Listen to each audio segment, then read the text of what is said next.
Palavra aberta.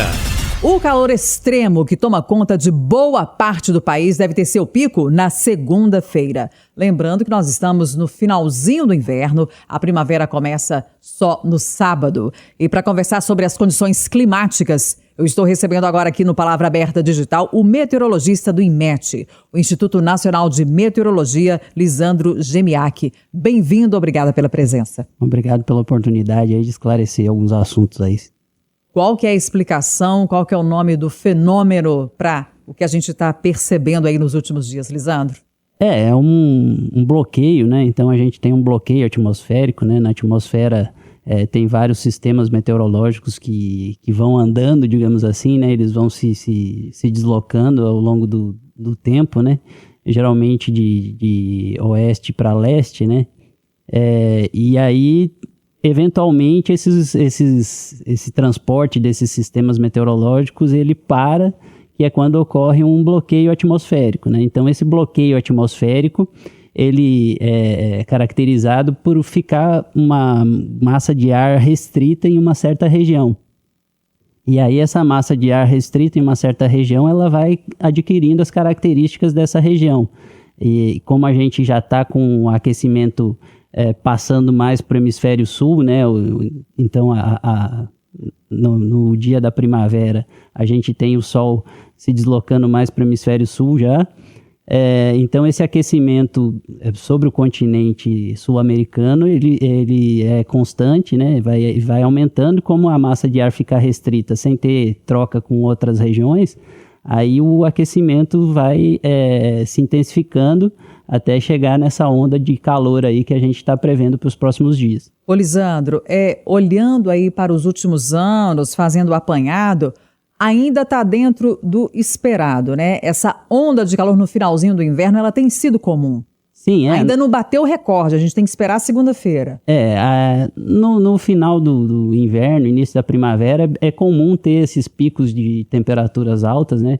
Justamente porque dá as condições, assim, para essas massas de ar mais quente ficar estacionário sobre a região central do Brasil. Então avança um sistema de alta pressão e esse sistema de alta pressão forma um bloqueio e intensifica essas massas de ar quentes que formam sobre a região central do Brasil. Esse ano, assim, ultimamente, eu tenho acompanhado aí nos últimos 15 anos que eu trabalho no Instituto Nacional de Meteorologia. Desde 2012 a gente teve uma onda bem forte, mais em outubro. Aí depois, em 2015, a gente teve uma onda forte também, também final de setembro, início de outubro. E 2020 e agora 2023. Então a gente está observando que essas ondas de calor, mais no final do inverno, início da primavera, elas estão ficando mais frequentes e mais intensas, né? Então, eu lembro que eu estava no plantão lá em 2012, quando deu uma forte onda de calor, que bateu o recorde em quase todas as estações meteorológicas que a gente tem da nossa rede. E eu falei para vários jornalistas que achava que ia demorar para repetir, porque eram marcas desde os anos 80. Uhum.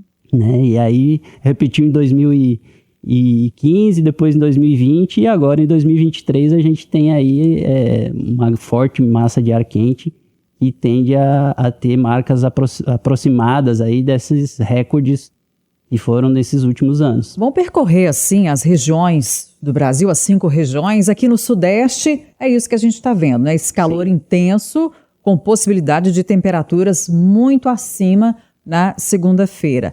Na região sul, Lisandro, a gente ainda está vendo as consequências da passagem de um ciclone extratropical. Sim. E na região no Rio Grande do Sul, na região como um todo, quais são as condições agora? A região como um todo, a gente tem um avanço de uma frente fria, né? Tem alguns temporais aí em Santa Catarina, no Paraná, mas a tendência é que se forme lá mais sistemas meteorológicos, né? Como a gente já está sobre... Quando fala sistema meteorológico, é o que exatamente? Geralmente, assim, a gente se refere a sistemas frontais, né? Ou frentes frias, ou ciclones, né? Ou sistemas de baixa pressão, que geralmente são os sistemas que são associados a tempo severo, aí, tempo de chuva, né? Chuva com com o pacote completo, né? Chuva, granizo, possibilidade de granizo, rajadas de vento, trovoadas, né? Então, esses sistemas, eles são geralmente sempre associados a baixas pressões, né? Que são os ciclones. Então, como a gente está com um El Niño bem ativo, o El Niño que é lá o aquecimento das águas do Pacífico, esse El Niño, ele tem um sistema de teleconexões com o Rio Grande do Sul. Então, ele favorece, ele propaga uma onda de grande escala que favorece o desenvolvimento desses ciclones e das frentes frias lá sobre o Rio Grande do Sul. Então, é por isso que a gente já está observando aí anomalias muito fortes de chuva lá na região sul, né? E a tendência é, enquanto ficar atuando o El Niño aí, a gente ter essas anomalias fortes de chuva lá. Na região centro-oeste, que é conhecida como a região quente. E agora, como é que está essa última semana de inverno? Na região centro-oeste, muito calor, né? Então a massa de ar ela se estabeleceu devido a uma alta pressão que avançou por dentro do continente. E aí o aquecimento lá é muito intenso, né? Então a gente tem... Mas está dentro do normal ou está acima também? Está acima, né? Lá já é quente, mas agora para essa onda ela vai ficar bem acima do normal. Aí a gente até está com um aviso já de onda de calor para grande parte aí do sudeste e da região centro-oeste. E aí tende a ficar aí para os próximos dias aí com temperaturas bem acima da média aí, da média histórica. A região norte e região nordeste estão também incluídas nesse período de muito aquecimento? No geral, o que regula a temperatura lá no norte e nordeste nessa época seriam as chuvas, né? Então, com o El Niño também tem menos chuva lá nessas regiões e a tendência é que as temperaturas sejam mais elevadas. Com essa elevação da temperatura, normalmente o que a gente observa faz muito calor, depois vem chuva e chuvas intensas.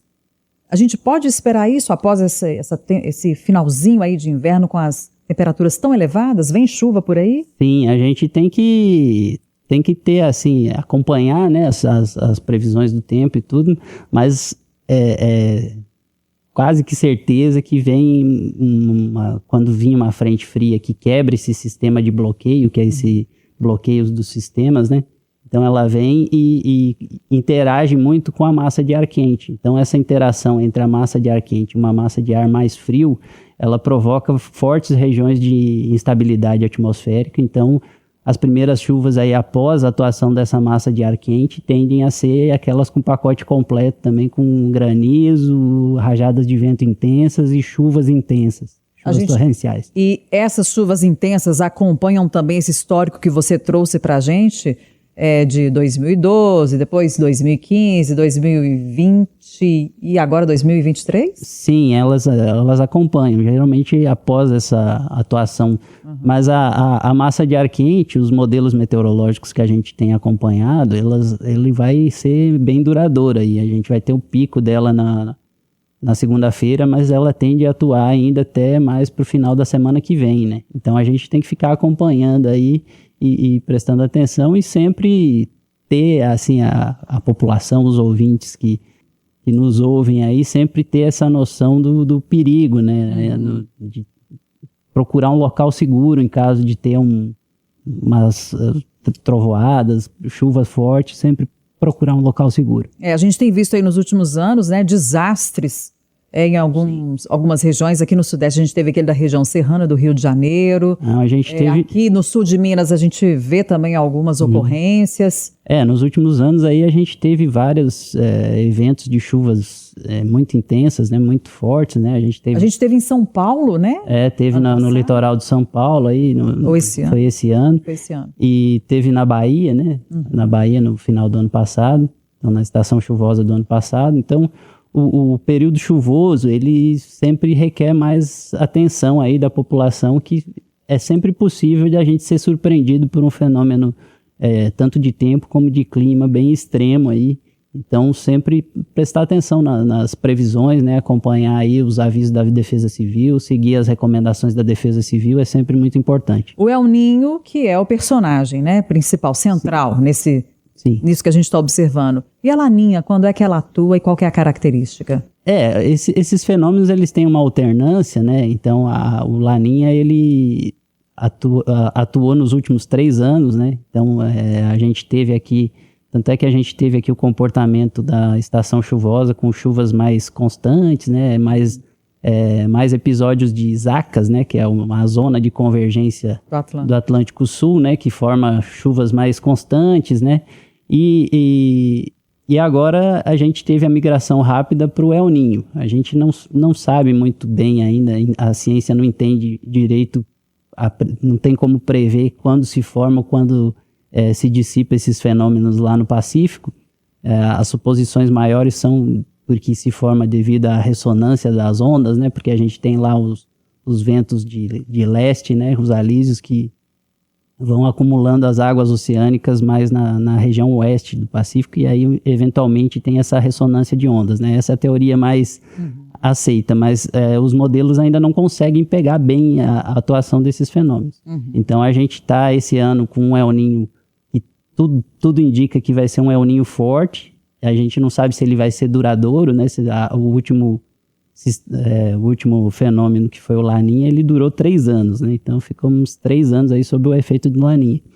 E esse El Niño, ele causa... Mas o El Niño, ele poderia durar 3 anos também? Pode ser que sim, a gente tem que ficar monitorando, né? Então, a princípio, a gente está aí que ele vai atuar pelo menos durante o verão. Então, tudo indica que as anomalias de temperatura na superfície do mar lá do Pacífico vão seguir até o verão, pelo menos. E aí, ele muda essas características de chuva. Então, a gente tende a ter aí uma estação chuvosa com mais ocorrência daquelas pancadas de fim de tarde, que nas cidades grandes, médias, grandes, né, causam vários transtornos aí, como alagamentos, né, inundações rápidas. Então tem que ficar bem atento aí a essas ocorrências. Para encerrar, Lisandro, a gente tem visto nos últimos anos que a estação de chuvas ela tem se atrasado, né? Antigamente, em setembro, já se considerava que já podia se esperar, né? Sim, sim. A chuva, e cada vez mais tarde. E com isso que está acontecendo especificamente agora, nessa semana, a gente pode esperar então o quê? Lá para outubro, novembro, que vai começar a chover? A gente ainda não tem essa perspectiva. Talvez até mais tarde. Mas a princípio aí, meados de outubro, a gente deve ter aí as primeiras chuvas, né? Climatologicamente, agora nos últimos anos, meados de outubro já começam as primeiras chuvas, e em novembro já tem o estabelecimento da estação chuvosa aí com chuvas bem frequentes. Mas é menos chuva? Ainda não sabemos, né? Assim a gente espera, por enquanto, próximo da normal aqui na região sudeste, né? Então, mas aí a gente vai ter essa mudança na gênese da chuva, né? Então, em vez de ter aqueles vários dias de chuva, com um pouquinho de chuva acumulado cada dia, a gente tende a ter essas pancadas de chuva mais intensas aí no final da tarde.